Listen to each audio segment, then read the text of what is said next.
चीन ने लगाया चूना, भारी घाटे पर एयरक्राफ्ट बेचने को मजबूर हुआ नेपाल, क्या बढ़ेगी?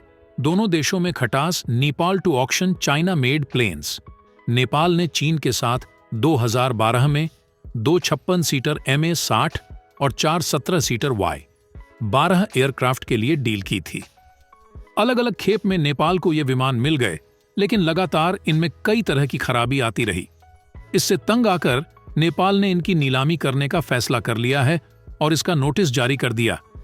नेपाल ने चीन से खरीदे थे ये 6 एयरक्राफ्ट डिलीवरी के कुछ समय बाद ही शुरू हो गई। खराबी नेपाल ने कहा वह इन विमानों से जान छुड़ाना चाहता है। नेपाल ने चीन से खरीदे गए 6 विमानों को बेचने का फैसला लिया है। नेपाल भारी घाटा उठाते हुए इन 6 एयरक्राफ्ट की नीलामी करना चाहता है। मामले से परिचित लोगों के मुताबिक नेपाल के इस फैसले का दोनों देशों के द्विपक्षीय संबंधों पर खराब पड़ सकता है। नेपाल एयरलाइंस कॉरपोरेशन ने बार बार कहा है कि चीन निर्मित विमान अधिग्रहण के बाद से ही उनके लिए नुकसान का सौदा साबित हो रहे हैं।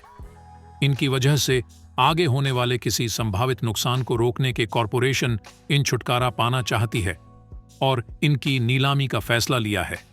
इन विमानों का मालिकाना हक नेपाल के वित्त मंत्रालय के पास है, जबकि नेपाल एयरलाइंस इनकी ऑपरेटर है।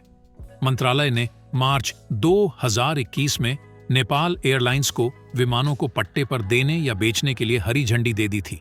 मंत्रालय ने कॉरपोरेशन को कई विकल्प दिए थे।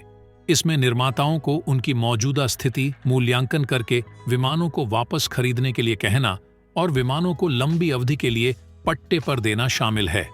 इसके अलावा चीनी या अंतर्राष्ट्रीय कंपनी को पट्टे पर देना या फिर वैश्विक प्रतिस्पर्धी बोली के माध्यम से विमानों की नीलामी भी विकल्प में शामिल है।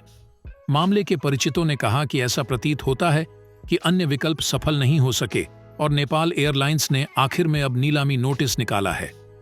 नेपाल के विदेश मंत्रालय ने काठमांडू में सभी राजनयिक मिशनों को एक नोटवर्बेल के माध्यम से नोटिस प्रसारित किया है। नेपाल एयरलाइंस ने नवंबर 2012 में 2 56 सीटर MA-60 और 4 17 सीटर Y-12 यानी कुछ विमान खरीदने के लिए चीन सरकार के उपक्रम aviation industry corporation of China के साथ एक वाणिज्यिक समझौते पर हस्ताक्षर किए थे। इस डील का फाइनेंस चीनी कर्ज से किया गया था। नेपाल को पहली खेप में एक MA-60 और 3 Y-12 विमानों मिले। इन विमानों में आई समस्याओं के कारण 3 साल के लिए बाकी विमानों की डिलीवरी रोक दी गई। बाकी विमान नेपाल एयरलाइंस को जनवरी 2017 और फरवरी 2018 में मिले। हालांकि इन विमानों से लगातार नेपाल को समस्या रही, क्योंकि इनमें कई तरह की दिक्कतें आती रहीं। हमारे चैनल को सब्सक्राइब करें और लाइक करें।